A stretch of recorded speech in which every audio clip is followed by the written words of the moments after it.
Өдрийн сайхан амарцгаас нөө. За эндээс сайхан байдаг.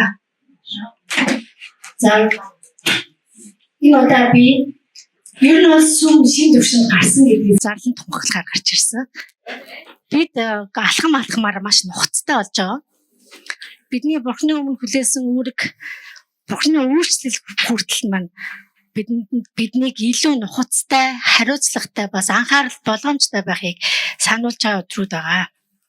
За би аян замынхаа тэмдэглэлийн өөрийн тэмдэглэж авсан болон одоо ойлголтоосоо нэгэн одоо сэдвийг авсан. Тэгээд бүхэл зүрх сэтгэлээсээ бүхэл ойлголтоо одоо үлдээхгүйгээр дамжуулахыг хичээнэ. Ариун сүнс надад хамт байх болтугай. За бидний очсон хамгийн ихний өдрийн сэдв болохоор гэр бүл гэсэн сэдв байсан. За гэр бүл бол Бурхны өмнө яалчгүй чухал гэдгийг. Гэхдээ бид Монгол хүний одоо итгэгч хүн болсныхаа дараагаар миний хувьд гэр бүлийг бүр арай өөр нүдээр олж харах боломжийг олгосон. Гэр бүл бол тэнд хэлэгдэж байгаа үгс бол гэр бүл болох Бурхны хүний бүтээл биш юм а гэдгийг хэлсэн. Гэр бүл бол Бурхны зүрхнээс гарсан санаачлаг юм а гэж томьёолсон байна. Бид Бурхны хүүхдүүд, Бурхан бидний эцэг. Тийм болохоор бид Бурхны гэр бүлийн нэг хэсэг зайлшгүй болж байгаа.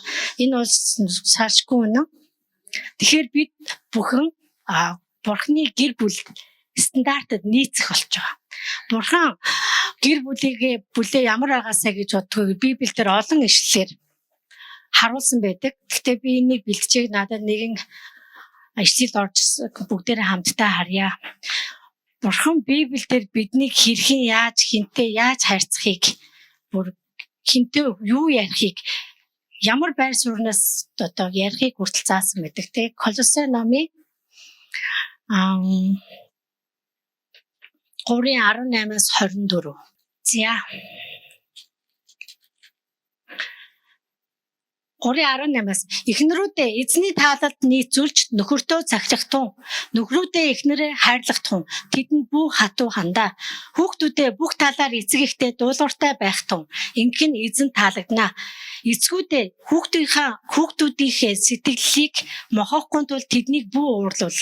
Боолуудаа махан биеийнхээ эзнийг бүх талаар дагахтун, хүн таалагдах гэж нүд хууралгүй, харин эзнээс имээ чин сэтгэлээсээ үйлчил. Та нар юу ч хийсэн хүмүүсийн төлөө бус эзний төлөө үлддэг шин сэтгэлээсээ хийх тун. Учир нь та нар эзнээс өв залгамжлын шагналыг хүлээн авна гэдгээ мэдтгэ.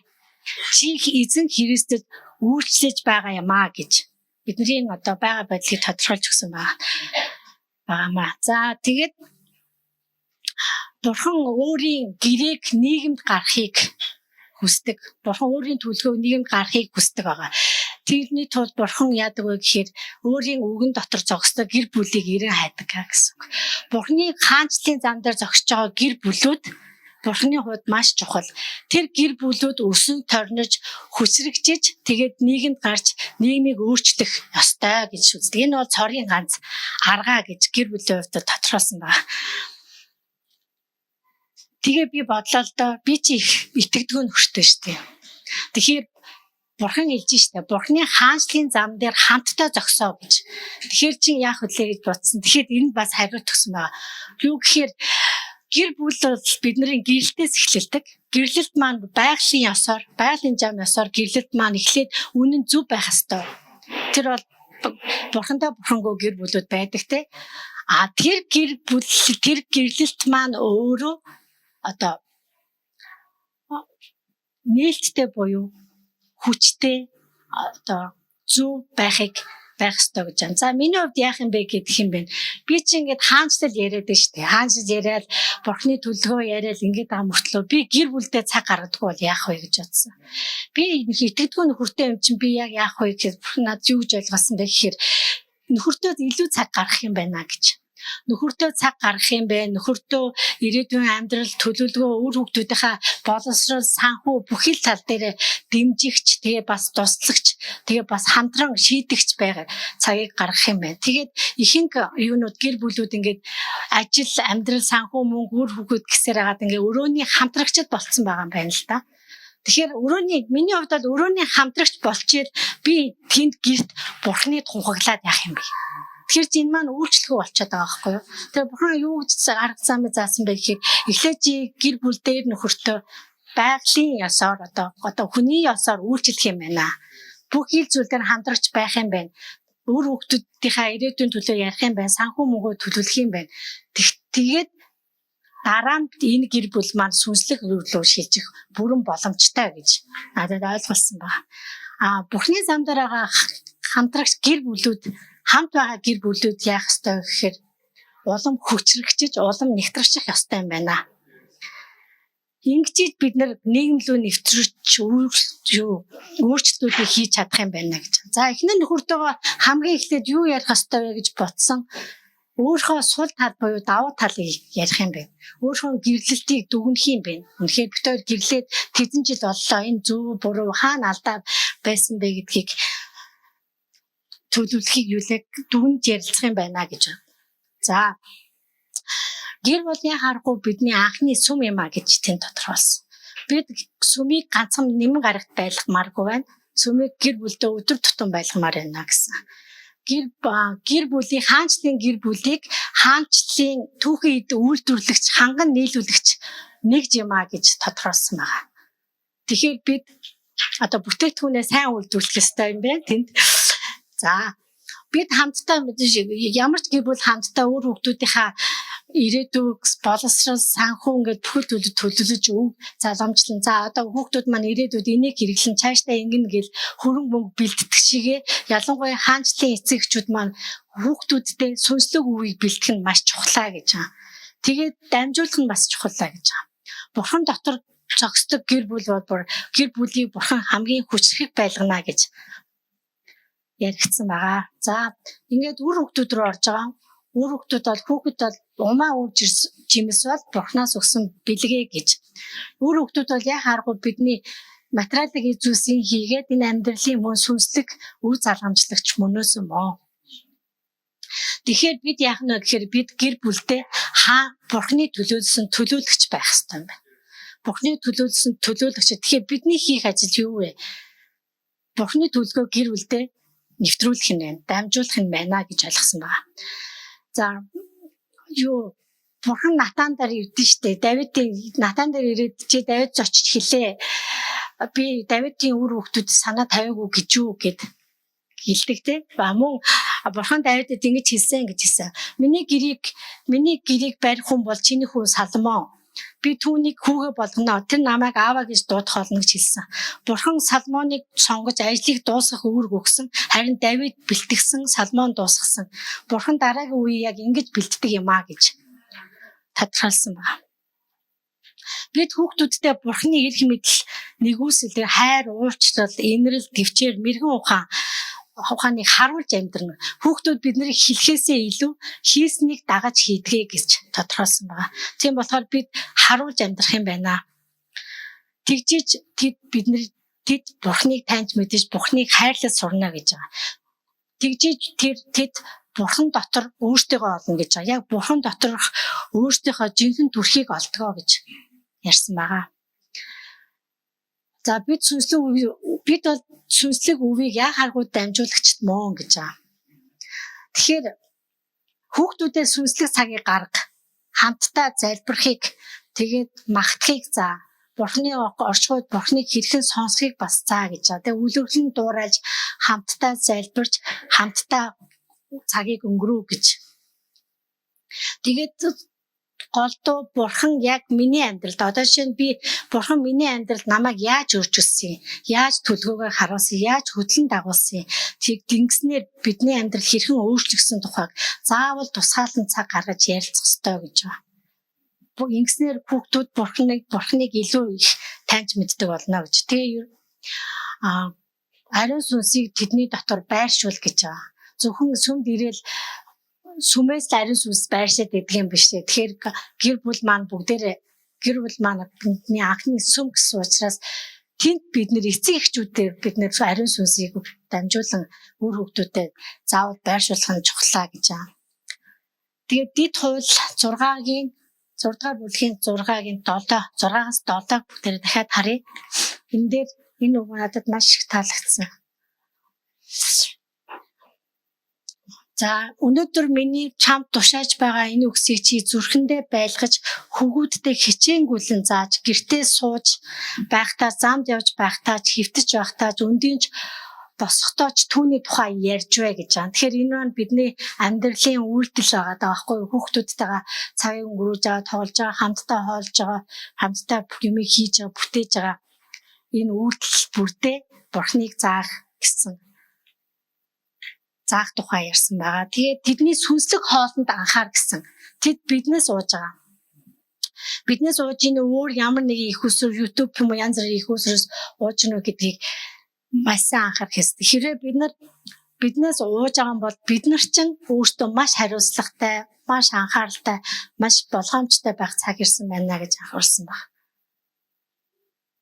Голдоо бүр бодсон л доо хамтдаа нэм гарагийн цуглаанд ирээ нэм гарагийн цуглааны номлолыг ярилцдаг байвал юу ойлгосноо 7 хоног тутмаа орж. За энэ 7 хоногт ойлгосон бол дараагийн 9 хоног хүртэл хэрхэн хэрэгжүүлэх тухай зааж сургадаг байвал бидний үр жимс маш тодорхой, маш амжилттай, маш одоо бид нар өөртөөхөө өвийг маш амжилттай дамжуулах нэ гэж ойлгосон байгаа. Тэгээд бас Библийн түүхийг хуваалцах хэрэгтэй гэж байна. Жишээ Даниэл болон түүний 3 еврей найз хөвгүүд нь хэрхэн бусдаас бүр хэд зуун дахин илүү байсан, хэрхэн тэд дотроо бурхантай хамт амьдарч ажиллаж байсан. Тийм үү Йосефийн түүхүүд ч юм уу тийм гайхалтай түүхийг хуваалцах завыг заавал гаргаж байгаарэ гэсэн байгаа. За тэгээд бас нэг гол юм хэм бол гэж би ойлгосон.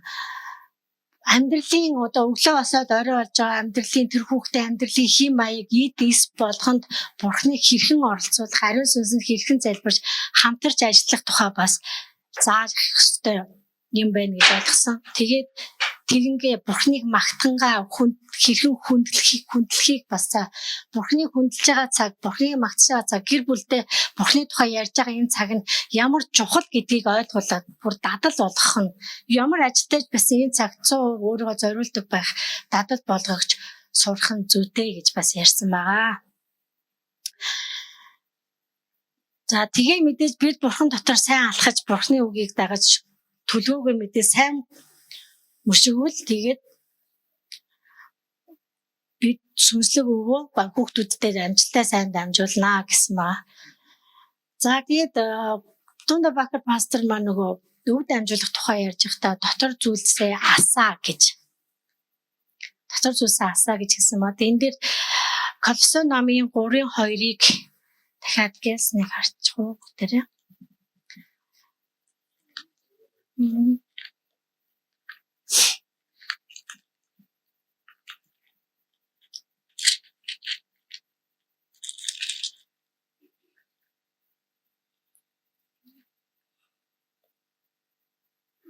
Зааж Колосын номын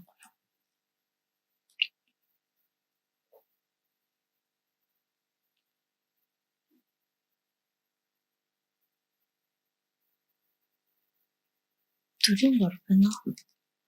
4:2 шүү уучлаарай. 4:2 байна.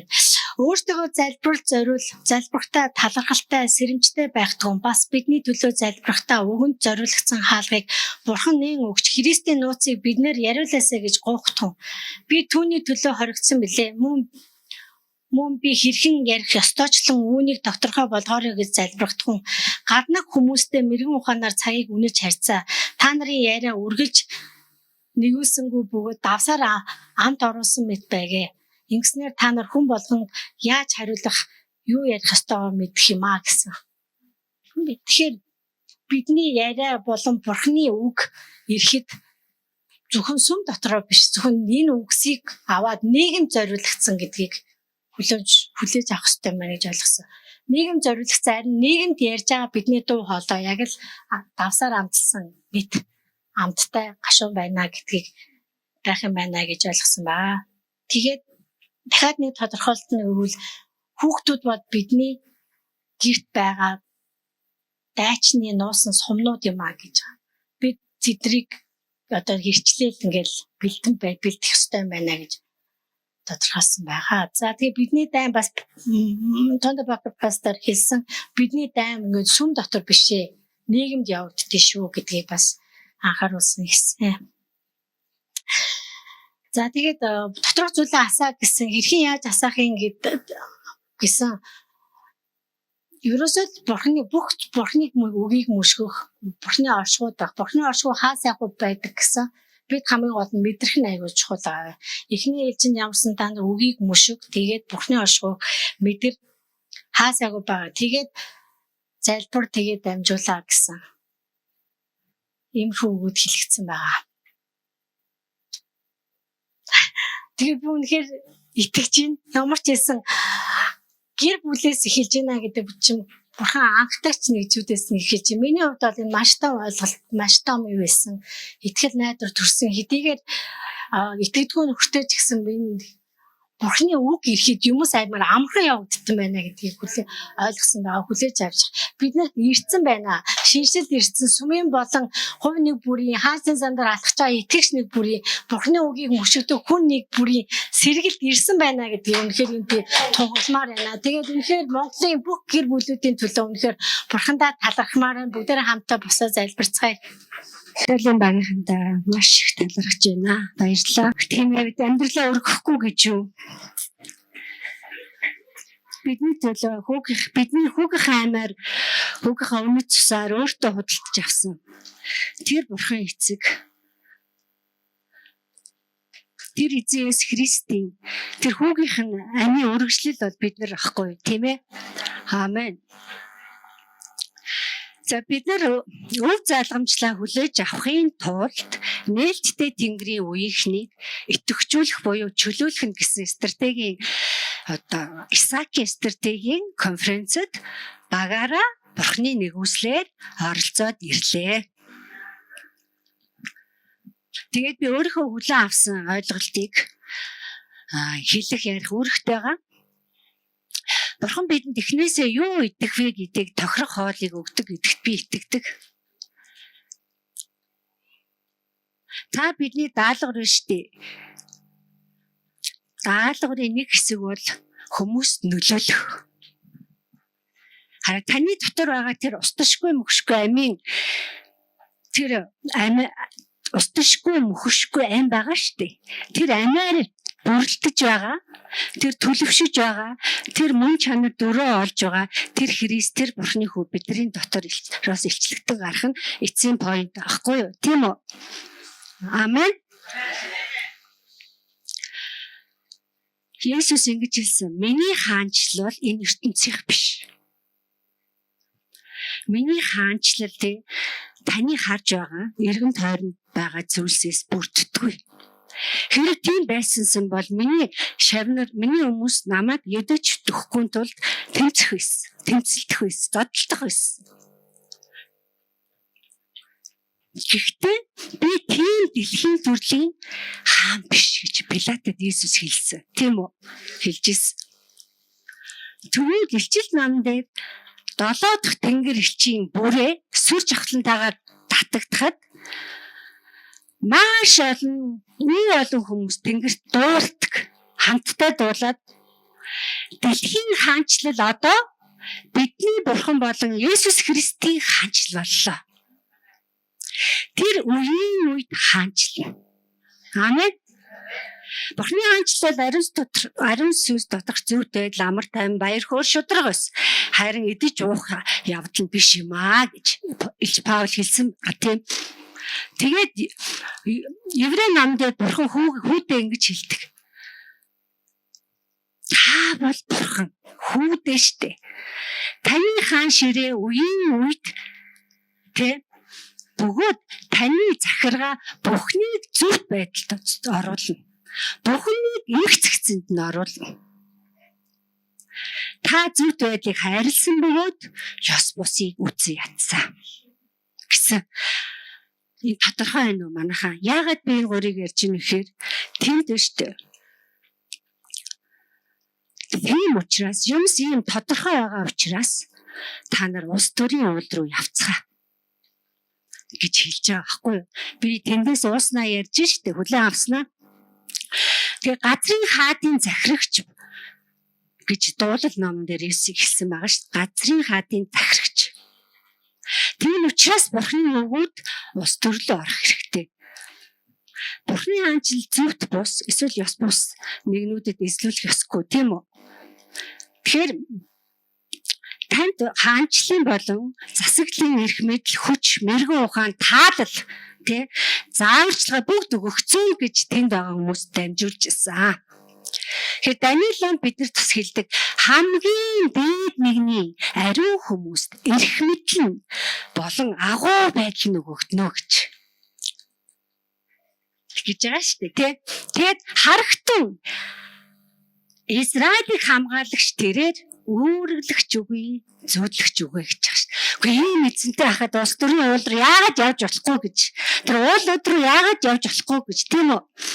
Тэгээ нээлттэй Тэнгэрийн үеийнхний тодорхойлтыг би ойлгосноо хэлье.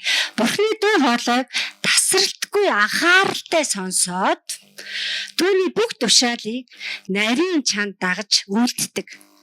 Бурхантай хамт алхдаг, амьдэрдэг, түүнийг хайрладаг, түүний ариун хүмүүс юм аа гэж. Хэрэв Бурханаас эмээхгүй, Бурханаас айх айдсан танд байхгүй бол та үүнийг өгөөсгдөг бол Бурханы оршихуйг тээж чадахгүй.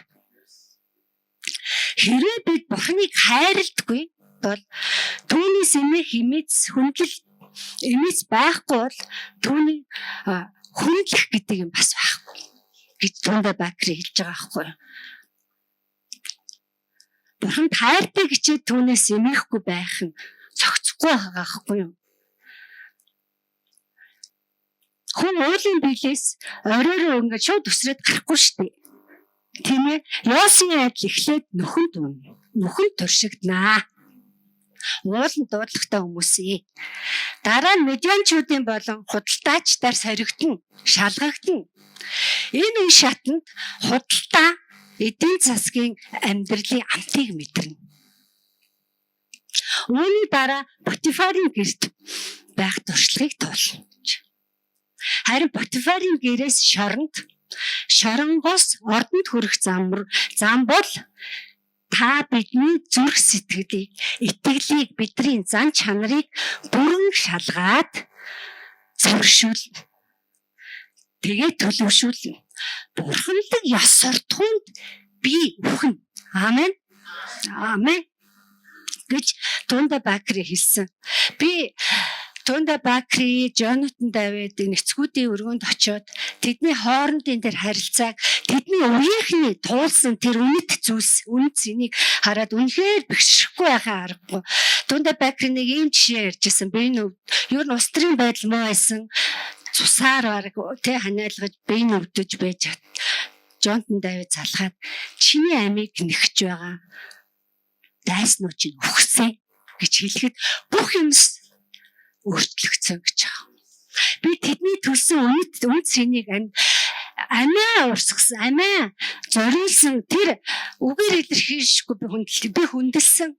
Тэр хаанчлалын үнэт харилцаа, тэр үнэт зүйлс тэдэнд байна. Тэгээд үнэхээр зүрх маань ер нь тэрийг хараад хүрэл зүрх чайлна дөө. Үнэхээр Тэнгэрлэг оршихуй бол тэнд байсан шүү манайхаа.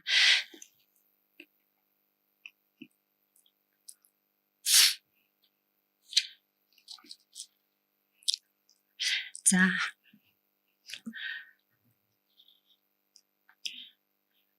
Тэгэхээр бид ийш алхамаар урагшлана. Тийм үү? Зөвхт хүмүүсийн алхмуудыг эзэн захиалаад тогтоодог гэж байгаа байхгүй юу? Зөвхт хүмүүсийн алхмыг эзэн захиалаж тогтоодог. Ингээд алхахаар биднэрт ямар ч айдас байхгүй болно. Юмс айгу тодорхой болохоор хаанчлал лифт гэж байхгүй. Тийм үү? Шатал гэж байдаг. Тэгээ тэнд ер нь засаглал болон улс төрийн уулыг засаглал болон түүний эрх мэдлийг илүү гүнзгий тодруулж ярьсан. Өмнөх жилийнхаа стратегийн конференцийг ингээд өргөжлүүлээд ярьж байгаа байхгүй юу. Тэгэхээр бид нэр өмнөх жилийнхэн ч гэсэн бас ярих мэдэх ёстой. Сувда пастор гэдэг номлож исэн. Би үнэхээр ууж исэн. Иш үзүүлэгч Мика хэлсэн эцсийн өдрүүдэд эзний өргөний уулна. Уулсын тэргүүнээр тохиогдно. Дов толготын дээгүүр өргөгднө гэж. Ард түмнүүд түн рүү цутгаж ирнэ тэр уул руу. Олон үндэснүүд ирээд нэгнийгээ дуудна гэж байгаа эрцгээ. Яагаад гэвэл Яаковын бурхны өргөөрөө явцгаая. Тэнд ам байна. Тэнд ам амьдрал байна. Амийн хууль байна. Тэнд гэрэлтэй байна гэж. Тэнд амийн хуулиуд гарч ийна. Тийшээ явцгаая гэж Мика иш үзүүлсэн ба харсан байгаа. Тэ иш үзүүлэгч Мика. Тэгвэл энэ цаг үе ирж ийна. Эцсийн өдрүүд манайхаа. Тэр эзний уул л штэ. Тэр уул өөрөө тэр соёлын 7 уулыг захирах ёстой. Ноёлох ёстой, засаглах ёстой. Тэгээд Изекиэлд бурхан хэлж байгаа. Хүний хүү чи иш үзүүл. Уус Израилийн уусад иш үзүүл. Тэгээд Израилийн уусаа чи эзний үгийг анхааралтай сонсогдов. Бурхан эзэн энхүү айлдж байна. Дайсан чиний эсрэг хаа мөнхийн өндөрлгүүд бидний өмч болов хэмээн өгүүлсэн. Тиймээс чи иш үзүүл. Тэ дайсанд чамаг чи ингэж хэлгэж. Дайсанда чамаг бүхий талаас чинь нэцэлсэн юм а гэж хэлэх гэж байгаа. Тэгээ бидний дуу болоо өргөгдөх ямар хэрэгтэй те. Тэгээд Израилийн уусаа эзэн бурхны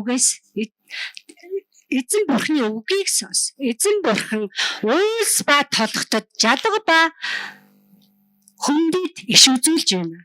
Та өөрөө тэр уулна болно гэж. Та өөрөө тэр уулна. Та үүнийг хүлээж аваад итгээрэй. Уусууд чинь энэ үндэстэн хот хүмүүс Изекиэл 36-г өргөжлүүлээ уншихаар тэр уусууд чинь өөрөө үндэстэн хот хүмүүсийг төрүүлээд өсгөө дүүргээд байгаа байхгүй уншихаар. Хабакук болохоор ингэж юм. Энторийн мод цэцэглээгүй, гүзээлцэг нь боловсроогүй, алим хорхоод идэгцэн, буудаан талбай хомс, хоньны хашаа хоосон, малаа хураах агуулгахгүй, хоосон байсан ч гэсэн. Одоо энэ нөхцөл байдлыг зөвлөлж штэ. Амьдралыг би өөрийн бурхан эзэндээ баяр баясгалантайгаар магтана. Учир нь бурхны ноёрхол засаглал ялна гэж итгэж би сэтгэлээрээ урам ороод эн чинь нөгөө итгэжүүлч явж штэ. Сэтгэлээрээ урам ороод хүчээ аавна. Тэгээд би бүү мэд хурдан гүйж би уулынхаа хаан нь болно гэж байгаа юм. Та тэр уулынхаа хаан нь болно. Амен. Үе залгамжлалын тухай гайхалтай үнцэнтэй зүйлүүд ярьсан. Эцгүүд үе залгамжлал шилжүүлэх хөвгүүдэд хайж байгаа, өсгөж торнилж байгаа. Үе хараа дамжихтаа хүлээн авч байгаа хүн цаашаа дамжуулж тэ хүлээн авч дамжуулагддаг үе чанартай байхгүй юу? Үе залгамжлалч өөрөө. Тэгэхээр та өөрийнхөө хаанчлалын даалгаврыг яг сайн ойлгох хэрэгтэй. Яг ямар даалгавар өгөгдсөнийг танд ямар уул өгөгдсөн юм бэ? Яг хаан байна вэ? Яг ямар уул байна вэ? Яг танд зааж өгсөн тэр уулын дээрээ байх ёстой байхгүй. Тэр уулынхаа хаан нь болно. Марк 16 дээр Есүс өөрийнхөө 11 шавьд уулан дээр уулзыг зааж өгч байгаа. Ууланд. Тэгэхээр бид нар тэр өөртөө уулан дээр л эзэнтэйгээ уулзах болно.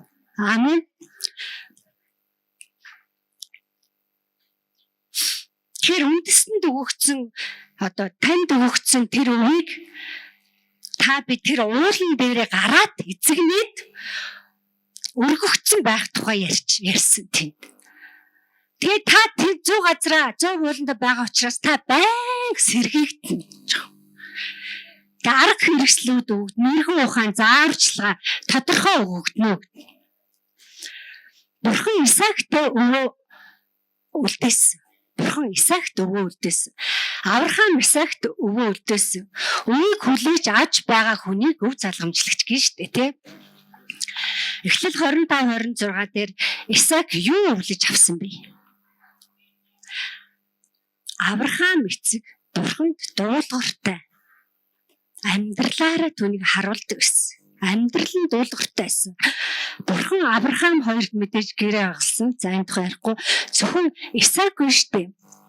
Зөвхөн Исаакийн дотор чиний удмынхан хэмээн нэрлэгдэнэ гэсэн цорын ганц хайртай хүн Исаак байсан. Тэгээ Исаак ааваасаа дуулууртай байдлыг өвлж авсан. Бурхан Исаакт зөвлөдөг те чи эцгийнхээ ухсан худгийг ухсаар бэ. Нэг удаа ухаа зогсгээгүй ухсаар бэ гэсэн. Исаак морь уулан дээр нөгөө аавтайгаа хамт өөрөө дахил олгоо өргөдгөө мэдэхгүй явдаг штэ. Гэсэн ч тэр дуулууртай байдаг эцэгтэй. Аав нь хүүдээ эхнэр авч өгөхөд Ребекаг авчирхад Исаак аавтаа итгээд Ребекаг дурлаад хайрладаг. Тэр эхнэрээ хайрлахыг ээжээсээ сурсан, Сарагаас сурсан. Тэр Сарагаас гарч цорын ганц хайрлагцсан хүн байсан баггүй. Тэгэхээр өв залгамжлагч нь Исаак байсан. Тэгэд хэлж байгаа шүү дээ. Исаак улам баяцсаар байв, улам хүчрхцээр байваа гэж. Тэр Исаак биш дээ. Герарын худаг, Рехобот худаг, Бершебаг худаг, 3 худгийг Исаак өвлж авсан баг. Мэдээж өөр бусад чухал зүйл байгаа. Өнөөдөр би нэг дамжуулахыг. Бурхан хараа танд бэлдсэн данснаас илүү мөнгөнд өгж байхгүй. Амен. Бурхангүй бид маргаашийн ямар ч баталгаа байхгүй шүү дээ. Тийм биз дээ. Тэгэхээр өв бол бусад хүмүүсийн амьдралд үргэлжлээд амьдрсаар өвлөгцөөр байх шин чанартай. Амен. Илиягаас 2 дахин сүнсний хүч, 2 дахин мэрэгэн ухааны гууж аваад тэр насныхаа эцэс хүртэл булшинд орох хүртлээ түүнийг дамжуулсаар ажилласаар байсан. Тэр хамгийн сүүлд Израилийнхаа Ёш дамжуулаад нас ордог. Тэгээ Илишагийн булшинд сэргийн хүн нэг орчуулахад аим ортог. Булшинд нь тийм үү? Тэгэхээр үе залгамжлын үнэт зүйлс чи өөрөө энд байгаад байгаа байхгүй. Тэгэхээр эцгүүд өөрөө залгамжлагтаа хугуудтай зөвхөн хугууд төрүүлэх нь гол биш. Эцгүүдийг төрүүлэхийн тулд өв залгамжладаг. Хугууд эцгүүд болох ёстой гэж Тонда Бакер хэлсэн ба. Есүс хэлсэн та нар намайг итгэж хүлээгээд итгэж хүлээн аваад бүр ганхаршгүй итгэл дүүрэн тэгээд миний өгсөн амар амгалан та нарын дотор байхын тулд би үнийг хэлж байна. Тэ энэ бурханлаг бус дэлхийд та нар зовлон бэрхшээл туулсаар байх болно. Гэхдээ зоригтой бай. Би дэлхийг ялсан гэж байна шүү дээ. Би дэлхийг ялсан. Тэгэхээр хараа сатан тохиолдож болох хамгийн аимшигтай зүйл бол та зовлон дундаасаа чин сэтгэлээсээ энийг тэр мөч. Амен. Үнэхээр цохилт өгөн шийдвүлээ. Амен. За тэгээд нэг зүйл хэлээд дуусгая. Нэр хүнд гэдэг бол хүмүүс таныг хэрхэн харж байгааг илэрхийлнэ. Харин зан чанар яг чи хин юм бэ гэдгээр Бурхан биднийг харж байгааг илэрхийлдэг. Тэр олон хүн өөрийн нэр хүндтэй анхаарал тавьдаг учраас ард талд нь нууцхан зан чанараа устгах зоригтой гэж байгаа байхгүй. Харин Есүс өөрийгөө нэр хүндгүй болгосон. Бурхны хүү хүмүүсийн хэлж байгаад санаа огтхон ч тавьдаггүй. Тэр өөрийнхөө эцгийн хэлж байгаа үгийг шимтэн анхаарч сонсдог гэсэн. Амен. Бидний эцэг алдар шиг амен. За.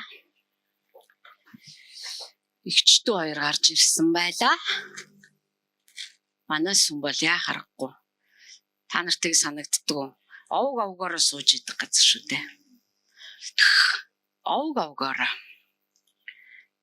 эцгүүд хүүгүүдтэйгээ охтуудтайгаа эхнэр нөхөр хөтлөлцөөд эгч дүүс ах дүүс хамтдаа эмээ өвөө ээж аав хатам худ хамтдаа байдаг. Тэгээ ийм ч байх ёстой. Тэгээ хүмүүс хэлдэг л дээ. Танаас юм яг ямар насны хүмүүсийнх вэ гэж. Хамгийн тэнэг асуулт. Бид нар энд одоо нас масаар ялгарч сүм байгуулаагүй. Маш их баяртай байна. Тэгээд би та нарыг тэр үгсүүдийг хүлээж авсан байхаа гэж бодож. Өнгөрсөн 7 хоног бол эзний үгээр бялхан байлаа. Та бас тийм байсан байхаа гэж найдаж. Маш их үгс яригдлаа. Ховчилж бид нар лөө хувь хүн лөө маш их ярьлаа. Тэгээ би энэ бүтэн сайдар гарахдаа одоо бараг л хаанаас нь эхлэх вэ ерөөсөө одоо. Тэгээд бурхнаас гуйсан байгаа. Танд одоо та намайг яг юу хэлээч гэж хүсэж байна. Би тэрийг чинь хэлмээр байна. Түүнээс та маш их зүйлийг ярьсан. Бүгдийг гаргаж яриул цаг өрөхгүй. Тэгээд ч оновчтой баймаар байна. Та яг одоо миний сүмд хандаад ингэж хэлээ. Би тэрийг чинь л дамжуулмаар байна гэсэн. Тэгээд бурхан надад түүний үгэнд өөрийгөө өгөө гэж хэлсэн ба. Бурханд өөрийнхөө Бурханы үгэнд өөрийгөө өгөх. Эцгээр Матай ном руу оч. Матай номын 1-р бүлэг.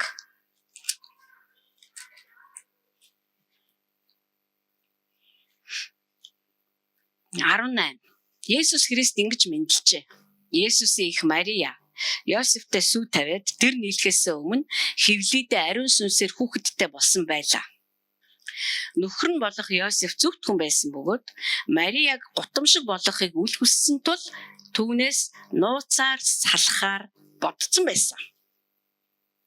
Одоо нэг эрэгтэй хүний толгоонд янз бүрийн юм өрнөж штэ. Та нар энийг ингээд нэг за энэ хүн юу туулсан бол нэг эмэгтэйтэй гэрлэхжсэн мэдээж тэр өөрийнхөө сонголтонд баяртай л байсан байж таараа одоо хамтдаа амьдрахаар нэг эмэгтэйг сонгоод авцсан.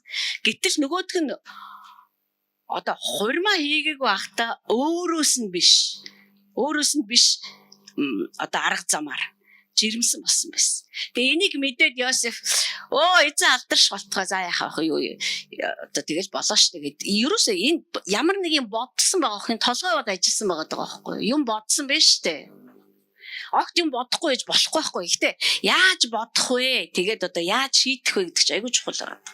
Тэгээ энэ залуу маш их зөрчил, маш их одоо тэнэгэлзэл, гутрал дундуур туулсан. Доромжлуулж штэ одоо нэг талаас тийм ээ. Уул нь бол итгэж найдсан цэвэр ариун зөв одоо ийм эмэгтэй гэж найдсан чинь бүр бодоогүй хүнээс нь бүр ерөөсөө бүр бодоогүй юм гарч ирсэн. Тийм учраас эр хүний хувьд маш их одоо гутарсан. Сэтгэл нь гонсойсон, урам хугарсан, бачуурсан, бухимдсан, магадгүй маш их уурсан байх. Би ер нь уурсан гэж бодож байгаа. Гэхдээ энэ хүн бол зөвхт хүн байсан. Тэгээд эцсийн бүлэгт ямар шийдэлт хүрсэн бэ гэхээр за би Марияг гутамшиг болгож болохгүй. Энэ асуудлыг дэврэгэх юм бол Мария бол ер нь бол амьд явах эсгэн чиргэлзээтэй. Чулуугаар чулуудаа хуйлтай, Мосегийн хуулиар бол. Тэрнээс гадна за чулуудаж өгдөггүй махад энэ эмэгтэйтэй хинч гэрлэхгүй. Гутамшиг болно. Тэгэхээр Марияг би гутамшиг болгож болохгүй юм байна. Ил болгож болохгүй юм байна. Энэ явдлыг ил болгож болохгүй юм байна. Хараа? Нэг талаас хүн өөрөө одоо эрэгтэй хүн одоо нөхөр болох гэж байгаа хүн сүй тавьсан эр хүн гэдэг утгаараа маш том одоо түрүү сая хэллээ ш. Нэр хүндээ алдахгүй байх уу дээрээ тулсан байна. Одоо хүмүүс намайг юу гэж хэлэх? Нөгөө талаасаа Марияг бодох хэрэгтэй болчихж байгаа байхгүй. Тэгээ энэ хоёрын дунд тэр сонголт хийсэн нь за энэ надаас жирэмсэлсэн гэж хүмүүс бодоод өнгөрөг ямар ч байсан би бол хамт амьдрахгүй гэхдээ Марияг хаа нэгтгээс жирэмсэн болсон гэж би энэ асуудлыг ил болохгүй. Ойлгож байна тий? За. Ийм бодолтой байсан. Харин түүнийг тийм бодож байх үед эзний тэнгэр элч зүүдэнд нь үзэгдсэн. Одоо бүр ямар дарамттай байсныг бид нар эндээс харж байна. Бид нар нэг ийм үедээ сайхан унтаж чаддгүй шүү дээ. Ер нь бол бүр үнэхээр бүр тэгээ өглөөдөө мэдгүй шүнж юу унтаас ирүүний хооронд л өнгөрлөө. Нөгөө асуултууд биднийг зовоож шүү дээ. Харин яг тэр зовлон дунд нь эзний тэнгэр элч үзэгдсэн байгаа. Тэгээ хэлсэн Давидын хүү Йосефа. Давид бол Бэтлехэм төрсэн Есигийн хүү. Йосеф Назарт амьдарч байсан ч гэсэн уг сурвалжаараа бол Бэтлехэм байх. Давидын одоо шууд угсааны хүн гэсэн үг. Тийм учраас түүнийг Давидын хүү Йосефа гэж хэлсэн. Марияг эхнэрээ болгохоос битгий аа. Бүү урам хуугар одоо энэ үгэн дотор харъя л да зүм. Бүү урам хуугар битгий гутар өөрийгөө битгий буруутга битгий ич. Хүмүүс юу гэж хэлэх бол гэж битгий бод. Учир нь тэр ариун сүнсний хүч чадлаар хэвлээдээ хүүхэдтэй болсон юм аа. Түүнийг хүү төрүүлэхэд нь чи түүнийг Есүс гэж нэрлэл. Есүс гэдэг нэр бол өөрөө Бурхан авардаг, Бурхан бол аврагч гэсэн утгатай. Учир нь тэр өөрийн ард түмнийг нүглээс аварна гэж хэлсэн. Идүүгээ энэ бүхэн тохиолдсон нь эзэн иш үзүүлэгчээр дамжуулан айлтсан нь биелэгдэхийн тулд бөгөөд ингэхдээ харагтун онгон бүсгүй Исаигийн иш үзүүлэг. Онгон бүсгүй хүүхэдтэй болж хүү төрүүлнэ. Тэгээд түүнийг Имануэль буюу бидэнтэй Бурхан бидэнтэй хамт байна гэсэн утгатай нэрээр нэрлэнэ гэсэн. Йосеф нойрноосоос ирээд эзний тэнгэр элчийн тушааснаар Марияг эхнэрээ болгоод хүүг төрүүлтэл түүнийг онгон хിവэр нь байлгасаар байв. Йосеф хүүг төрөхөд Есүс гэж нэрлэлээ гэсэн. Бурхны одоо еврейр оч. Еврей номын 4-р бүлэг бид нэр еврей номоор одоо чимээгүй цаг хийж байгаа л да. Чимээгүй цаг гэх юм уу? Библи судлал. Би ярьж байгаа л да. Тэгээд цаашдаа олон хүн ярьдаг болох байхаа. Еврей номын 4-р бүлэг дээр Бурхны үгийг ингэж хэлсэн маа. Учир нь Бурхны үг амьд бөгөөд итгэвтэй. Хоёр талдаа эртээ ямар ч илдээс хурц бөгөөд сэтгэлийг сүнснээс нь үе мөчийг нугас чөмгөөсөн салтал нэвтрэн ордог бөгөөд зүрхний хандлага хийгээд зүрхний бодол санааг шүүх чадвартай. Одоо би англи библиэс уншмаар. Энэ дээр ингэж хэлсэн маа. Ялахгүй өөр гэхдээ бараг адилхан.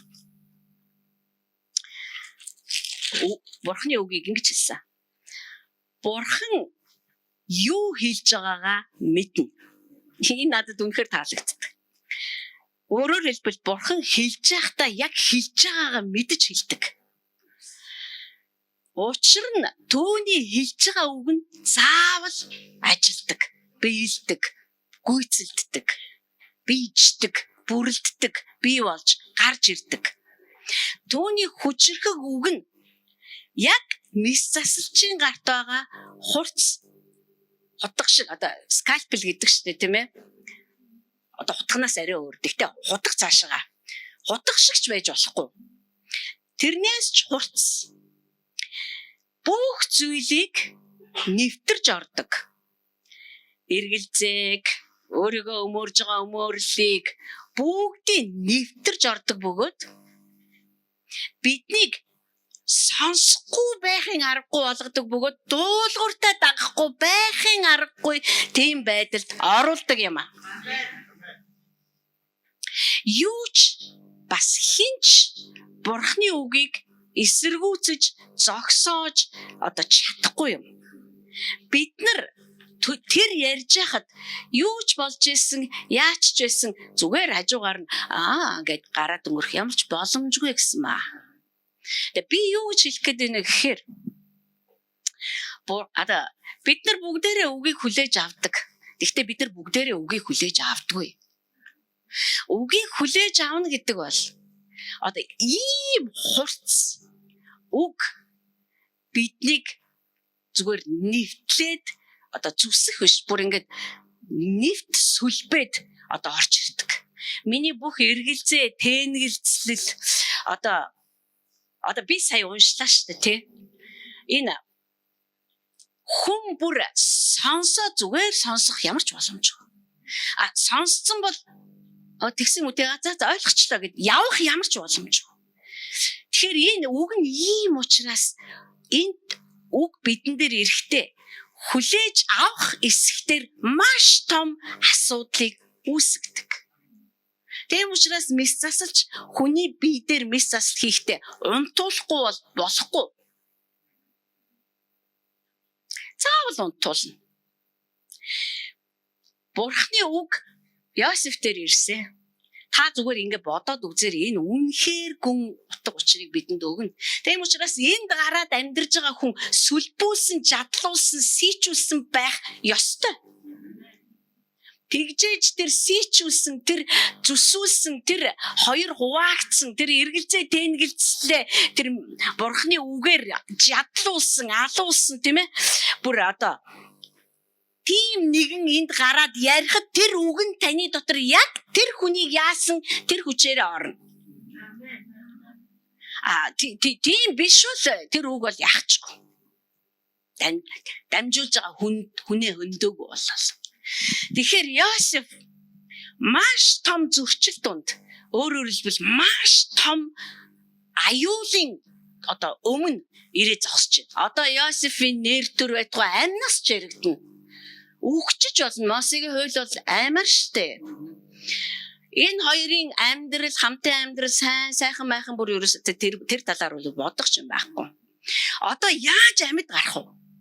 Яаж нэр төрөө бүтэн авч гарах вэ? Яаж энэ эмэгтэйг Йосеф бол өөрийнхөө нэр төрийг огт бодоогүй. Яа тэр зөв түн байсан. Христ дүр төрх түнд байсан байхгүй юу? Давидын удам шүү дээ. Тэгэхээр түүнийг Давидын Йосефа гэж дуудах нь зөв байгаа байхгүй юу? Өөрийнх нь яг төрсөн эцэг Давид байгаагүй. Гэхдээ өвөг дээдс нь бол Давид байсан. Давид бол загалмайг үүрсэн нэгэн. Яг л Давид өөрийнхөө төлөө амьдраагүй. Йосеф өөрийнхөө тухай бодоогүй. Харж байна уу та нар нэг шинж чанартай хүмүүс яваад байна шүү дээ. Яг энэ үед одоо яах вэ? Би яг миний хамгийн сайн бодож олж байгаа арга бол би ямар ч байсан л энэ нэмэгтэйг амтны нүдний булаа болохгүй ам насыг нь аюулт хүрэхгүйгээр авчгаарыг одоо бусд нь дүүрч. Тэр их урам хугарал донд. Тэр их дургуйцал, тэр их зэвүүцэл одоо мэдхгүй. Одоо хүн одоо тэг хамгийн том уралдыг үзчихлээгээ өөрөө бодоод байна шүү дээ. Мари бол тэгээгүй. Гэхдээ энэ чинь хүн яаж тайлбарлаа ойлгохгүй шүү дээ, тийм биз дээ. Биш ээ, энэ чинь ариун сүнс намайг жирэмсэн болгосон юм аа. Хүн итгэхгүй байхгүй юу? Ганцхан удаа хүн төрлөختний түүхэнд нэг эмэгтэй хүн тэгж жирэмсэлсэн. Нэг удаа бөгөөд дахиж хизээч тийм болохгүй. Урднч болоогүй. Тэгэхээр яг ингэж одоо би танд одоо хэлэх гээд байгаа нь ямар их сэтгэл хөдлөл, ямар их шаналл, ёстой нэг яайдэ тийм ээ бүр яах вэ би гэж яхта энэ залуу хамгийн сайн шийдлийг гаргаж ирэхдээ нөгөө эмэгтэйгээ бодсон. Тэгээд тэгтээ хамт амьдрахгүй гэж шийдсэн маа. Би хамт амьдрахгүй. За яг энэ үед түүнд үг ирсэн. Тэнгэр элч түүнд рүү гарч ирээд түүнд ингэж хэлсэн. Би одоо энийг англи библиэс харъя. Түр бид монгол библиэс уншсан учраас. Би англи хэл дээр унших үнэхээр дуртай л да нөгөө бүх одоо цохилт одоо бүх одоо тэг хөдөлгөөнүүд нь ингэж мэдрэгдээд идэг байхгүй юу бүр үнэн гоё. Ийм гоё одоо орчуулга гарч ирээсээ би үнэхээр хүсэж байгаа. Уншихтаа бүр байд суудаг ингэж одоо бүр тий. За Йосефт хэлж байгаа юм.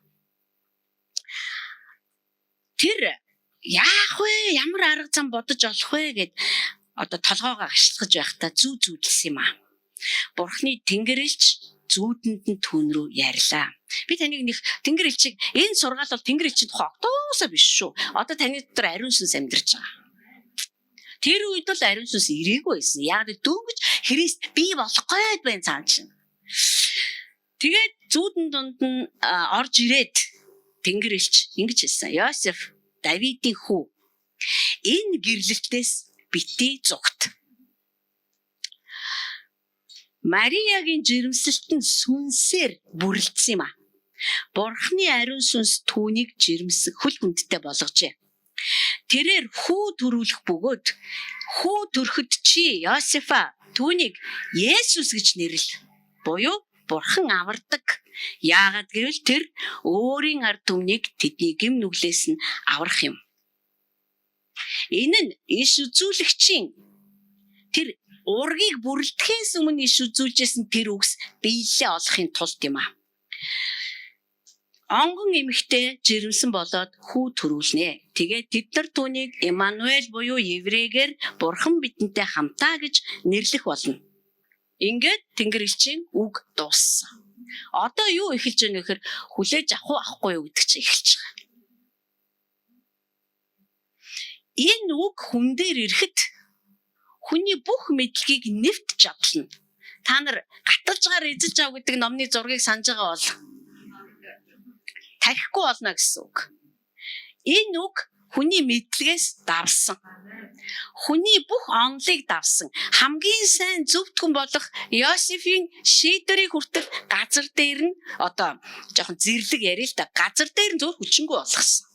Зүгээр шийдвэрийг нь одоо базаад хогийн сав руу шийдтсэн. Тэнгэр элч. Тэгтээ энэ нь одоо үл хүндлэлийн улмаас биш. Түнц тайлбарлаж өгсөн. Бурхны үгийг дамжсаггүй.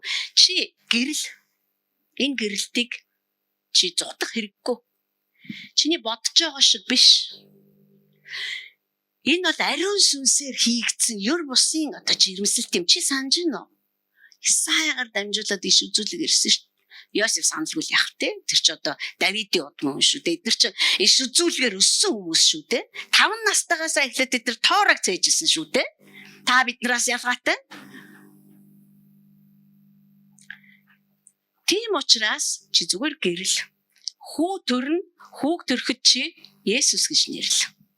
Энэ хүү бол өөрийн ард түмнийг гэм нүглээс аврах юм а. За энэ Йосефийн бодож исэн бодол Бурхны үг хоёр бол нэг нь газар, нэг нь тэнгэр байсан. Миний сая Еврей номын 4-р бүлгээс уншсан үгийн хүч чадлын бүрэн утгаараа ажилласан. Сонсохгүй байж болохгүй, сонсоод хүлээж авахгүй байхын аргагүй, хүлээж авсан бол гүйцэлдүүлэхгүй байхын аргагүй, тэнгэрлэг ёр бусын сонсож үзээгүй, бодож үзээгүй, ийм байнчгал санаагүй ийм үгсийг Бурхан Йосефт очиод хэлээд ирээ гэд тэнгэр элчийг явуулсан ба. Үүний дараа Йосеф мэдээж унтжсэн сэрсэн. Тэгээд тэр бодоол байла, тэр явж сургуульд сурлаа. Яагаад ийм юм байж болох юм бэ гэж теологийн сургуульд очиж 7 жил сурлаа. 8 дахь жилд нь чи би ерөөсө профессорын зэрэг хамгаалъя. Энийг учрыг нь сайн олох хэрэгтэй юм байна гэд ерөөсө димээрээгүй. Би энийг яагаад ингэж хийж байгаа юм гэхээр Бурхны үг бидэн дээр ирэхдээ ийм даруй үйлдэлийг хүсэж идэг. Энэ ч өөрөө, энэ хүн ч өөрөө тэр мис заслын одоо тэр мис заслчин гарт баригдсан хутгаар зүсүүлж байгаа юм шиг юмсыг одоо тийм одоо юм хүний дотор болж байгаа шүү дээ.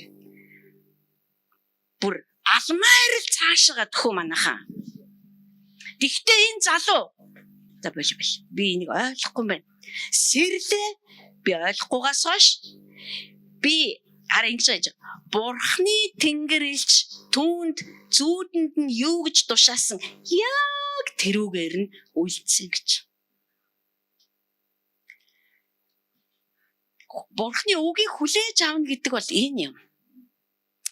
Хүлээж авсан бөгөөд хараа бүр тэрнээс ч илүү хийсэн. Тэр эмэгтэйтэй гэрлээд хүүхдийг төрөх хүртэл ойртоогүй. Энийг бол харин яриаггүй шүү дээ тэнгэр элч. Гэхдээ тэр биш дээ. Тэр үгийг ямар их одоо хүндэлж тэр үгийн хүч чадал нь Мариаг хараа. Ерөөсөө тэр Иремийн харилцаанд хүртэл маш том одоо төвшинг бий болгож байгаа байхгүй. Бид нар штэ үг сонсч байна. Бид нар дараагийн төвшөнд гарна гэж байна. Та өвдөхгүй бол гарахгүй. Би зүгээр танд амлая. Зүгээр ингээд тас өхрөө ямар гоё вэ? Тэгээ ямар хинч дараагийн төвшөнд гарахыг хүсдэг. Би ч хүсдэг. Би бүр дараагийн төвшөнд зүгээр ястаа нөгөө даанчлын өвтэй байхгүй юм та. Гэхдээ бид нар яагаад төлөөс яригддаг вэ гэхээр бид нар энд заавал өөрийгөө хаях хэрэгтэй болдог байхгүй. Өөрийнхөө бодлуудыг тайлж хаях хэрэгтэй болдог. Өөрийнхөө зүрхийг одоо болио энэ шийдвэр уг айгүй ухаантай шийдвэр байсан юм да. Гэхдээ энд бодохч зав өгөөгүй. Одоо хэдүүлээ Марияг хараад өгөл. Лук дээр байгаа. Энэ миний өнгөрсөн 7 хоногт Джонатан Дэвидээс ирсэн номын дагуу би чимээгүй цаг хийж хат уншсан түүхүүд л дээ.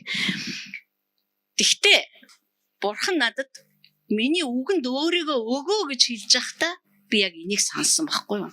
Мария. Лук номын 1-р бүлэг.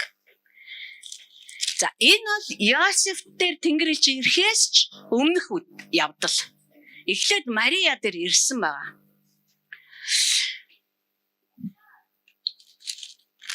Габриэл ажиллаа хийж байгаа тийм ээ. За. Тэнгэр элч Габриэлийг 26. Бурхан Галилийн Назар хот руу 6 дугаар сард илгээсэн. Мария ч бас Назарих. Йосеф Назарих гэхдээ Бэтлехемийн угшилтай. Удам судраараа бол Бэтлехемийг. Габриэл Давидын удмын Йосеф гэдэг хүнтэй сүй тавьсан онгон бүсгүй гэрт хурж ирлээ. Түүнийг Мария гэдэг байв. Орж ирээд Тэнгэр элч түүнд ивээгдэгчээ баярл эзэн чамтай хамт байна гэв. Харин Мария энэ үгэнд ихэд цочиж энэ нь юу мэдчилгээ байж болох талаар бодсон. Тэнгэр элч түүнд Мария битээ. Чи Бурхны ивэлийг олжээ. Үзэгтэн чи хевлийдээ өртөө болж хүү төрүүлнэ. Түүнийг чи Есүс гэж нэрлэх болно. Тэр хүү аавгаа нэгэн болохоо хамгийн дээдийн хүү гэж дуудагдана. Эзэн Бурхан түүнд өг дээдийнх нь Давидынх нь хаан ширээг өгөх болно. Тэр Яаковын гэрийг үүр таанчлах бөгөөд түүний хаанчлал төгсгөл байхгүй байна гэсэнд Мария Тэнгэр элчид би онгон атал энэ яаж бүтэх вүлээ гэхэд Тэнгэр элч ариун сүнс чам дээр ирж хамгийн дээдийн хүч чамайг хучих болно.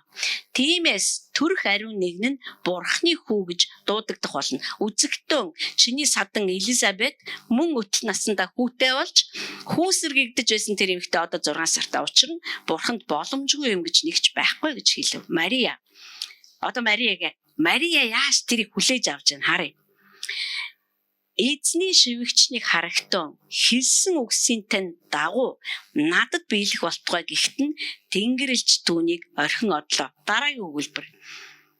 Тэр өдрүүдэд Мария босоод уулархаг нутгийг зорин Юдагийн нутг руу яаран явж Захариагийн гэрт орж Элизабеттэй мэндэлсэн гэж.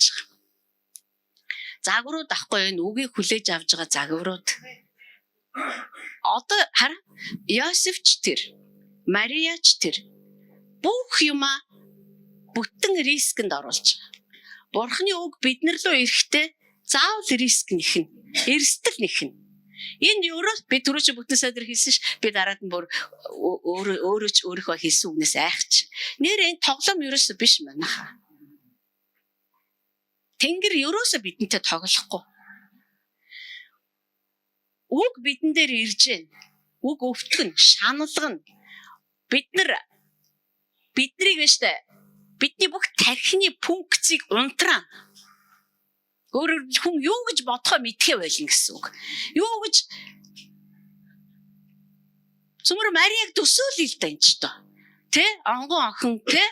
Мэдгүй 16 таа байсан уу? Одоо тэр үед хэдэн настай 16 таа байхдаа гэрэлдэг байсан голцоо гэж үздэг. Гэж бодох юм бол за 16 таа. За их л хөгшин гэхэд 18. Бид нар шиг 30 35 40 орчин үеийн шиг биш шүү дээ. Бидний үеэс дэс өөр. Тэгсэн чинь Тэнгэр элч орж ирсэн. Ивээгдэгч баярлагтун. Одоо тий Англи Библиэлд Мария Тэнгэр элч тэр хэлж байгаа үний царайг хараад маш их айсан гэдэг. Тэгэхээр энэ жирийн хүмүүстэй адилхан биш юм байна гэдгийг харсан баа. Тэгээ чи тэ хүүхэдтэй болох болно чи одоо энэ Яаковыг дуурсаж байна, Давидыг дуурсаж байна. Мария мэднэ энийг. Йосефч тэр Давидч тэр Христэд итгэгч нар орчин үеийн хэлээр бол сүмд явдаг хүмүүс, Бурхны үгийг сонсдог хүмүүс, сайн итгэгч нар тэгж ярих юм бол. Тэгэхээр мэддэг юмыг нь ярьсан ба. Тэгтэл Мариад асуулт төрсөн. Өөрөө ирэхгүй төрнө шүү дээ хүнд. Би Тэгээд эрэгтэй хүнтэй унтаа англи библиэлд эрэгтэй хүнтэй унтаагүй би яаж жирэмсэн болох юм бэ? Одоо гарцаагүй л асуулч үү дээ. Тэнгэр эштүнд юу гэж хариулсан бэхээр ариун сүнсний хүчээр энэ хүүхэд чиний хэвлэлд бий болох юм а гэж хэлсэн. За ингээл Мариагийн бүх хэл дууссан байдیں۔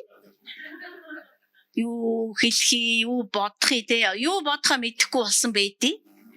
Бүх эргэлзээ тэнгэлзээг тэр хурц хутагнаас ч хурц үгсүүд зүгээр газар дээр нь нухсан байдیں۔ Тэгэхээр штэ бид нар ингэж бодох хэрэггүй юм. Йосеф, Мария хоёр бол хүн төрлөختөн дотроос маш онцгой хоёр хос байсан гэж бодхоосоо илүүгээр Бурхны үгийг хүсдэг байсан бах. Хүлээдэг байсан бах. Ямар ч бурханлаг хүний нэгэн адил. Тэгээд тэр үг ирэхэд зүгээр л хүлээж авахгүй байхын аргагүй хүчээрээ орж ирж байгаа хөө тэр үг чинь.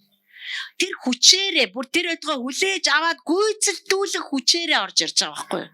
Тийм учраас нэгүсэл ба үннээр дүүрэн үгээ гэж хэлдэг шүү дээ. Бурхны үгийг Иохан өөрөө хүлээж авахгүй байхын аргагүй хүлээж аваад зүгээр суух ямар ч боломжгүй бүр гүйцэлдүүлж ажилуулахгүй ангаагаад суух ямар ч боломжгүй. Тийм учраас Йосеф ч тэр Марияч тэр англи библиэлд Мария тэр даруй босоод явсан ба.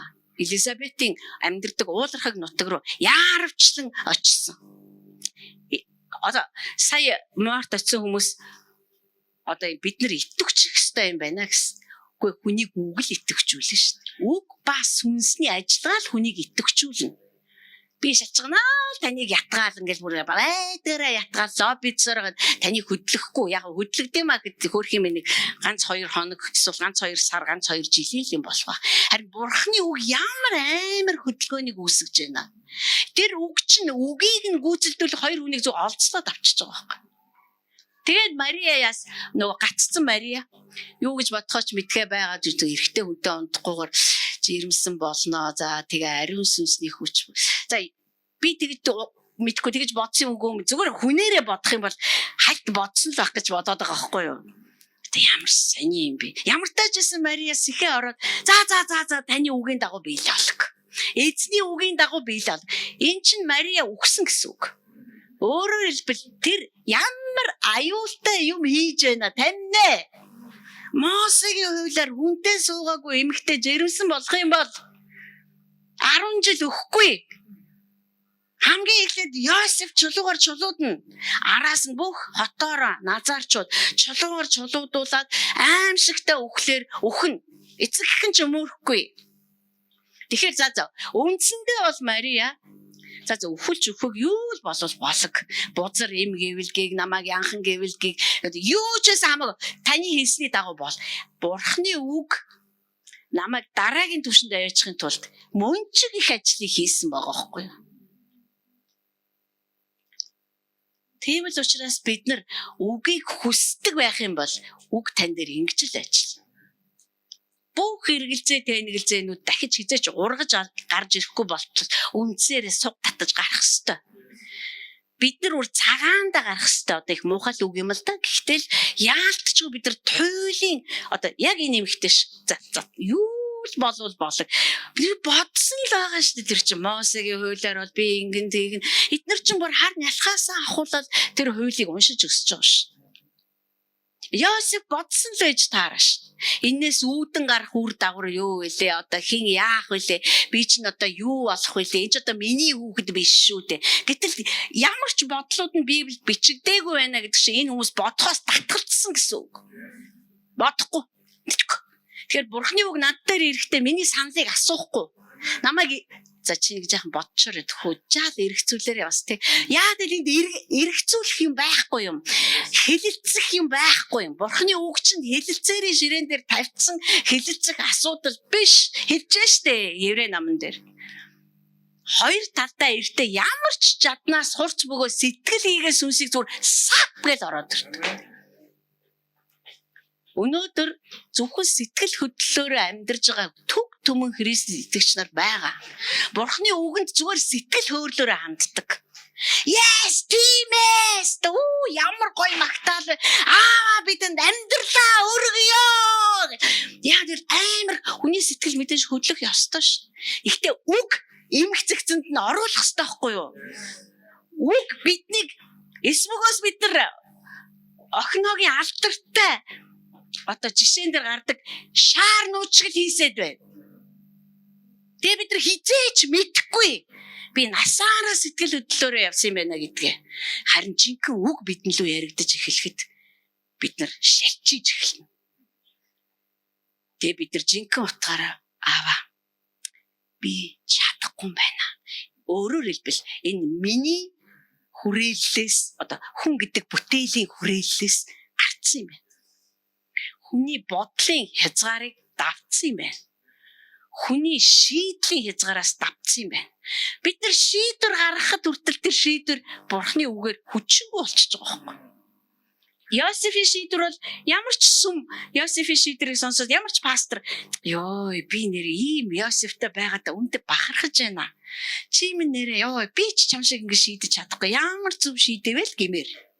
Тэр чи өөрийгөө бодоогүй. Нөгөө эмэгтэйгийн ариун нэр төрийг бодчих. Харин Бурхан эренгүүтэйгүй би наадах шийдвэрийг чинь цуцаллаа. Чи гэрэл. Тэгээд хүүгийн Есүс гэж нэрлээ. Харин энэ хүүхэд бол хүний одоо оролцоогүйгээр төрөх юм а. Яагаад гэвэл бүх ард түмний гин нүглийн төлөө ариун төлөөс болох учраас. Сая маш олон иш үзүүлэгчдээс иш татаж ярьсан. Та Изекиэл номыг уншиж зүгээр ухаан алдна. Ухаан алдахгүй ч байх аргагүй. Тэр Иерусалим руу хандаад Бурхны иш үзүүлж байгаа иш үзүүлэлтүүдийг та сонсох юм бол хоёр чихээ бөглөө зүгтмаар санагдана. Бурхны үг гэдэг бол зүгээр бидний өдөр тутамдаа сонсч байдаг радио эсвэл подкаст эсвэл одоо хамгийн дуртай одоо нэвтрүүлэгч нь эсвэл ерөөсөө огт биш. Бүр та уншаад би Изекиэл номын тэр Иерусалим руу хандаад хүний хөө чи Иерусалим руу иш үзүүлгээд Иерусалим руу хандаад иш үзүүлж байгаа иш үзүүлгээ уншаа би бүр сүүлдээ миний бүр хоёр чих дөнгөж байгаа юм чи юу вэ? Бурхан минь та ийм хэлээр яриад байгаа мó? Би таныг танихгүй байна. Ямар аймаар юм бэ? Бүүзэгд харээчтэй. Тийм учраас сүмд өнөөдөр үгийн үйлчлэл өөрөө сэргээгдэж ингэж одоо бүр гол сүм болж гарч ирэх хэрэгтэй байхгүй юу? Үгийн үйлчлэл. Тэгжээш тэнд суугаад сонсож байгаа эсвэл яриа зогсож байгаа нь аль нь хөвч хүндэлтийг хийлгэж өвдөж тэр үгээр алуулж тэр үгээр шархтаж тэр үгээр одоо цус алдах хэрэгтэй шүү дээ бүр мэдхгүй юу яриад байгаа юм бэ энэ ч одоо би чадахгүй юм байна би ойлгохгүй байна гэдгийг хүлээн зөвшөөрөх хэрэгтэй байхгүй юу? Амар ойлгомжтой яриад байна гэж байхгүй ш. Тэгэхээр Бурхан үгээ хүндээ хэлэхдээ Йосеф дээр ирээд Мария дээр ирэхдээ нэг ижил хүслийг илэрхийлсэн. Би хүүгээ төрүүлж гаргаж амар байна. Гүйцээ энэс өөр юу ч тодорхой биш байсан. Одоо өөрөөр хэлбэл Бурхан өөрийнхөө хүсэл ба зорилгыг төлөвлөгөөг одоо танилцуулж штэ. Одоо тий. Харин энэ хоёр хүн за ёстой наа чи хайр гаргих юм байна. Гэхдээ танд итгэж байна. Тийм учраас бид Бурханыг Бурхан гэж хүлээж авах хэрэгтэй байхгүй юу? Бурхан чинь Бурхан шиг юм ярина шүү дээ. Түүнээс юус ингээд надтай энэ чацуу юм яриад иж болохгүй байхгүй юу? Угсаа боломжгүй дээр чинь. Эсвэл түүний ярьсан юмыг би ингээд хүлээж аваад тунгаан бодоод судлаа шинжилээд тэгэл эцсийн дүгнэлт гаргаж чадахгүй миний тарих хүрэхгүй юм чинь. Харин Бурхан хүслээ надад танилцуулахдаа хамт явж явах хугацаанд өөрийнхөө хүслийг бүрэн дүүрэн харуулж байна. Джонатан Дэвид хэлсэн үг. Бурхан хүнийг дагуулахдаа хүслийнхээ бүрэн дүүрэн байдлыг бүрэн таниулах хүртлээр маш наривчилж, детальчилж, хөтөлж авч явдаг. Түүнээс тэр ингээд дугайл яв суудаа ямар олон хөлтэй дугайл яв. Гэхдээ би тэгтээ зүгээр таны хүслийг л ойлгож дугай. Чи ямар олон хөлтэй юм. Би чамд хэлсэн. Харин тийм л дээ би нэг сайн ойлгохгүй тэний юм уу чи чинь дугаа даг. Тэр ингэж ширж явдггүй бид нарыг оосрлож. Харин бид нар яг Мария шиг Йосеф шиг. За би мэдэхгүй байна. Энэ бол хүний хязгаараас давцсан юм байна. Гэхдээ би бол итгэж байна. Та зүгээр хүслээрээ жирэмсэн болчих. Би жирэмсэн болъё. Гэрлэх юм болчих. Би гэрлэе. Тэр хүмүүс юу гэж хэлхий. Одоо энд чинь нэр хүнд устж байгаа байхгүй. Гэхдээ яг үндэ Йосеф бол маш хүндлэлтэй амьдэрсэн гэж би эргэлздэг. Хүний өөрийнх нь дотор байдаг нэр төрөө эрхмэлдэг одоо тэр аминч байдал бол яг тэр шин зүүдэн дунд өгсөн байдیں۔ Мариягийн хувьд ч гэсэн ялгаагүй. Мария тэр үйл явдлын дараа дахин амьдсан мэт босч ирсэн гарцаагүй. Яа тэгвэл яг Исаак шиг тахилын ширээн дээр хэвдсэн байхгүй Мария. За тэгээ одоо өгсөн чамаа алга. Хүйе чулуугаар чулуудуулж өгч бас амар юм билээ шүү. Киноноос харж ахт л та. Бараг тэрэнд орол буудалж өгч байгаа нь бүр түмэн жаргалтай харагдаж байгаа юм чи. Зөндөл тийм хардгал байсан байж тараа завхаарсан эмэгтэйчүүд гэр бүлээсээ уруулсан эрэгтэйчүүд өгч яхаг чулууд тэр өдгөө ямар ч юм хийгээгүй манай эрхэм элчнэр хүртэл чулуугаар чулууд болчихлээсэн шин. Тэгэхээр тэрийг за болиг би тэр мэр талаар бол бодмооргүй байна. Би таны үг над дээр биелгээл гэж би хэлье. Ингэхдээ ойлгоцсондоо бид нар тийм гээгүй байхгүй. Ойлгочоод хүлээж авсан биш. Ойлгохгүй байгаа учраас хүлээж авсан харин бүр. Ойлгохгүй байна. Бидний зовлон юу вэ гэхээр орчин үеийн эрэгтэй эмэгтэй хүмүүс бидний зовлон юу вэ гэхээр ойлгохгүй байх амар дургу. Учрыг нь олохгүй байна гэдэг бол бидний хувьд бүр зүгээр үнэхээр хамгийн тэнэг юм. Бид нар тийхтлээ их бардам. Би ойлгож ич явна. Би учраа олж ич явна. Хэрэг би та бидэхэд учраа олъё гэд байсан бол бид нар 11 онд л тарах байсан. Учраа олохыг эсэргүүцсэн учраас бид нар өнөөдөр хамт яваад байгаа байхгүй юу? Бид нар биенийхээ учрыг бодохоо би өөрийнхөө ч учрыг олохгүй өдрөөр хар 1000 байна цаан чинь. Яаж ч алхаад байгаа юм бүү мэд. Үгүй нэг мэдсэн чи энд гарч ирээ зогссон бас нэг хэдэн хүн сонссон ч байх шиг. Ойлгохгүй байна. Тэгтээ зүгээр. Ойлгохгүй байдаг зам байхгүй юм чинь. Харин Бурхан биднийг дагуулахдаа хүн нэг бүр зориулсан өөрийнхөө хүслийг надаас юу хүсэж байгаа юм? Миний амьдралыг ямар байгаасаа гэж хүсэж байгаа юм? Намайг хэн болгож ямар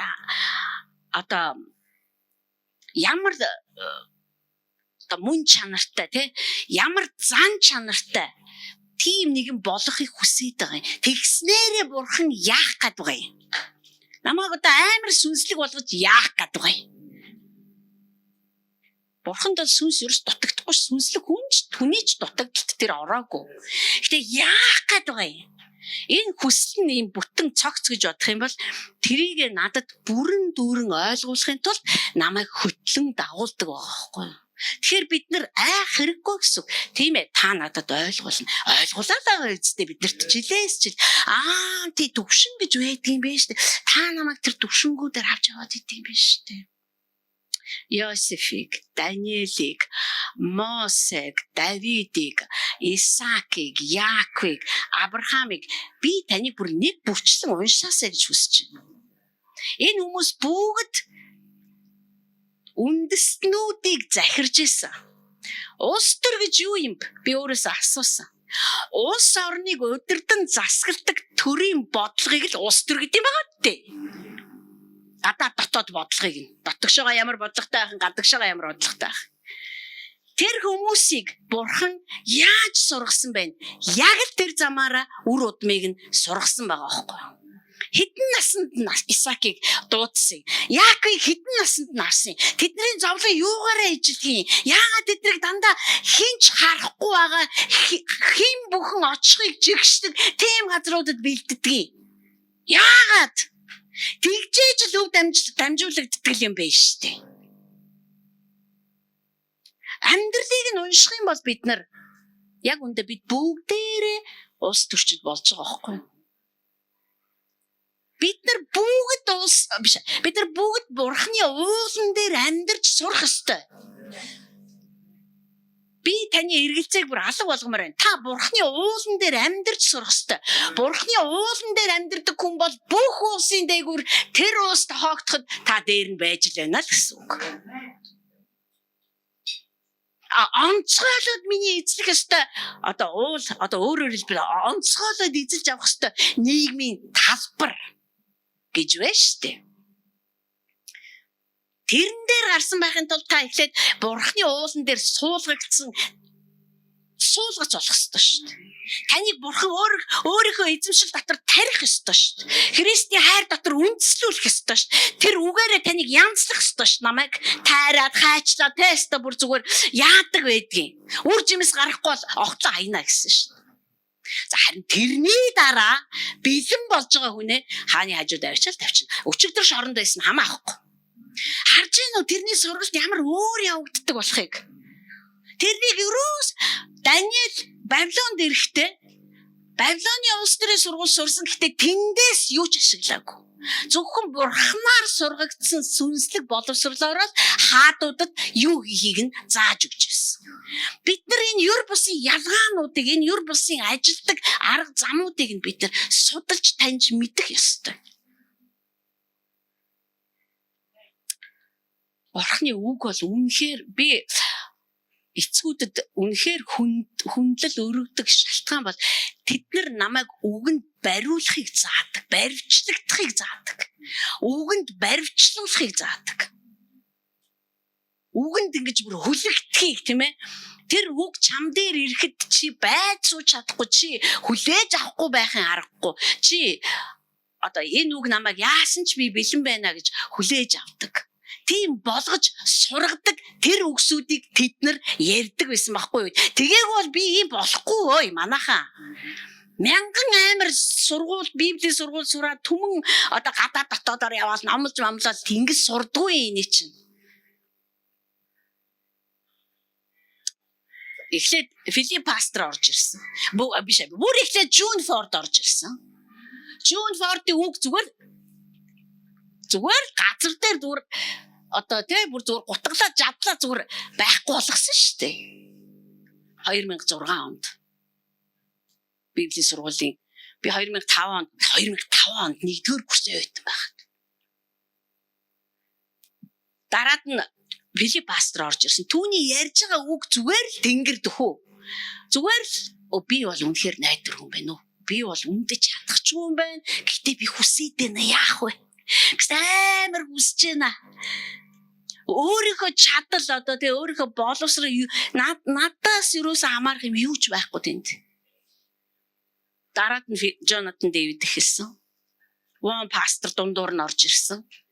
Энэ үг яаж хүнээ ингэж эвдэжтэй ингэж бүр зүсэж ингэж байхгүй болгож зүгээр нэг айгу ууртай байсан чи гоё уургүй болгож малгаал тэгэл ингээл инээдгүй ингээл айгу дүнсгэрэн чи айгу гоё инээдэг тийм айтайхан итгэж олгож малгаал ийм юм ерөөс биш манайхаа. Би таныг Изекиэлийг уншиж үзээсэй зөвлөж чинь бүр үнэхээр. Изекиэлийн амнаас гарч байгаа шүү дээ. Изекиэл өөрөө тэрийг хүлээж авсан байхгүй юу? Өөрөө хүлээж тэр чи хүлээж авах ямар ч боломжгүй өксүүд. Харин тэр хүлээж авсан бөгөөд тэр зүгээр ярьсан өксүүд нь биелээ олдог. Бурхан юу хэлж байгаа мэднэ, хэлсэн үг нь ажилдаг, биелэн олдог, гүйцэтгэлэн харуулдаг. Тэгм учраас хинч түүний үгийг сонсоод зүгээр байх боломжгүй, хүлээж авахгүй байх боломжгүй. Яг хүлээж авахгүй зүгтж болно л доо. Ер нь бол би итгэгч нарыг хараад хахад тийм хоёр төрөл дор хаяж байна. Бурхны үгэнд өөрийгөө шидэд өгчдөг. За яавал яах чи ирчүүлгэрч нам таны хүслээр болох болтгоо гэдээ өгдөг нэг хүн байна. Харин нөгөө хэсэг нь болохоор боддог, тунгаадаг, судалдаг бүх рискийг харьцуулан боддог, тооцоолдог. Надад ямар ашигтай вэ? Харин Люцифер тэнгэр илж байх та. Надад ямар ашигтай вэ гэж бодоод унсан байдаг юм аа. Өөрөөр хэлбэл өөрийгөө л боддог тэр нэг амиа хичээсэн байдал чинь бүх гэм нүглийн цөмөн байсан байгаа байхгүй. Тэгвэл Есүс Христ хурж ирэнгүүтээ өөрийгөө бодохгүйгээр Бурхны хүү байсан ч гэсэн би энэ хиндэж хэрэггүй болсон юм шиг хүмүүсийн төлөө амиа өгье гэд өгсөн байхгүй. Яг л тэр хөвгүүд охтуудаа тэр өнөөдөр хайж. Би таны хүсэж байгаа хүн байя гэж орилох нэг хэрэг. Яамаар таны үг, таны сүнс би зүгээр яар гэж хэлэх нэг хэрэг. Тийм учраас хотын сүм бол үнэхээр үгэнд өөрсдөө өгдөг тийм хүмүүсийн цугларалт байх учиртай. Зөвхөн энэ үг л бидний дотор хараа. Энэ үг л бидний дотор эдгэрлийг хийж чадна. Бид нар хатаг гарлаа гэж бодъё. Хатаг гарахад одоо би ер нь хатаг матг гарч ирсэн сайн санахгүй байна. Манай нөхөр манай хүүхдүүд бол хатаг гарч ирсэн. Хамгийн амар юм надад эмнэлэг санагддаг байхгүй. Яа гэвэл эмнэлэг очихлоор тий одоо нэг сувилагч тий эмчилгээний сувилагч бол ямар ч өрөвдөх тий хайрлах юу жоо суу ёо бүрээстэ нэр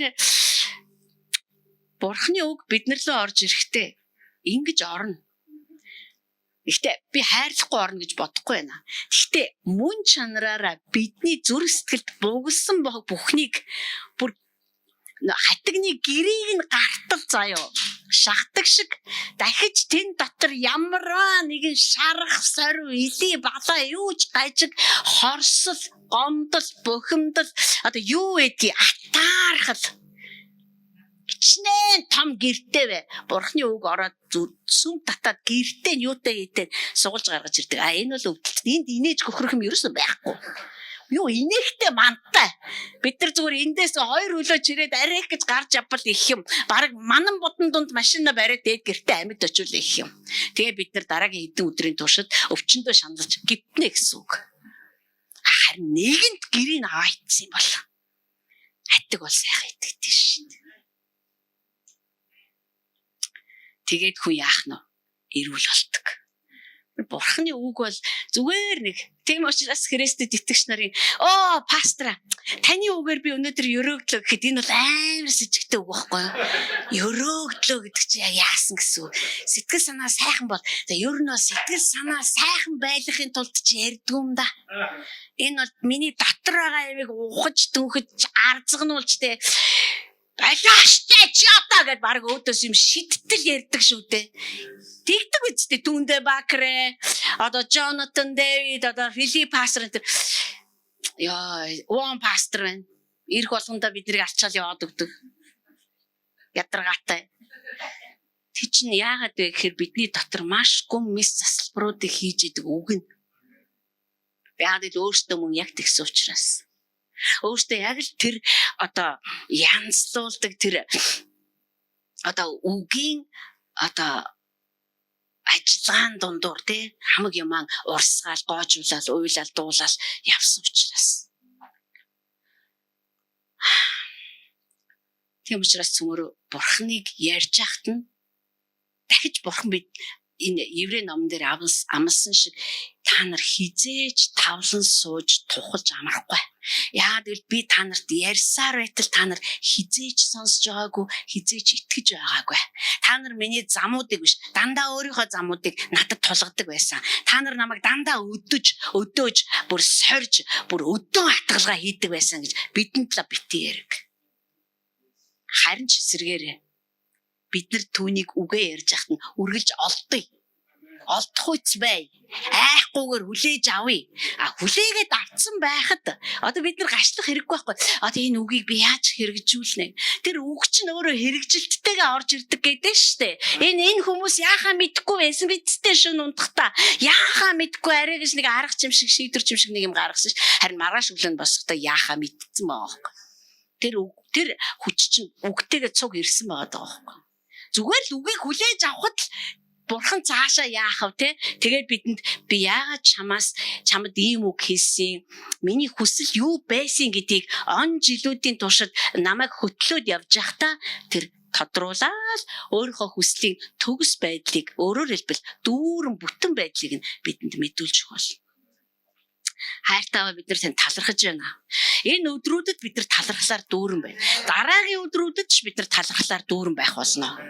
Бид нар талархал дундаа тантай харилцах юр бусын онцгой харилцаагаа бүр үнэхээр бүрэн дүүрэн байлгаж барьж алдахгүй авч явж чадна гэж итгэж байна. Яагаад гэвэл та бол талархахгүй байх юм бурхан.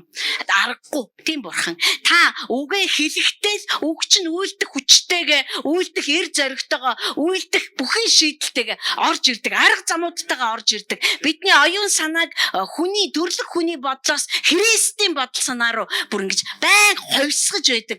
Бидний дотоодыг мөнх амиар бүр ингэж асааж, тэтгэж, бүр ингэж ундаалж, бүр хүчрхэгжүүлж байдаг учраас бид нар танд талархаж байна. Тийм учраас Илч Паулийн хэлсэнчлэн миний дотор амьдардаг Христийн хүчээр би бүхнийг хийж чадна гэж бид нар хэлж чадах юм аа. Танда баярлалаа аваа. Таны үг ба сүнсний юр бусын хамтрал Христийн сүм чуулгануудад үнэхээр жинхэнэ утгаараа давмгайлан гарч ирэх болтугай гэж би эзэн Есүс Христийн нэрээр ярьж байна. Аамен.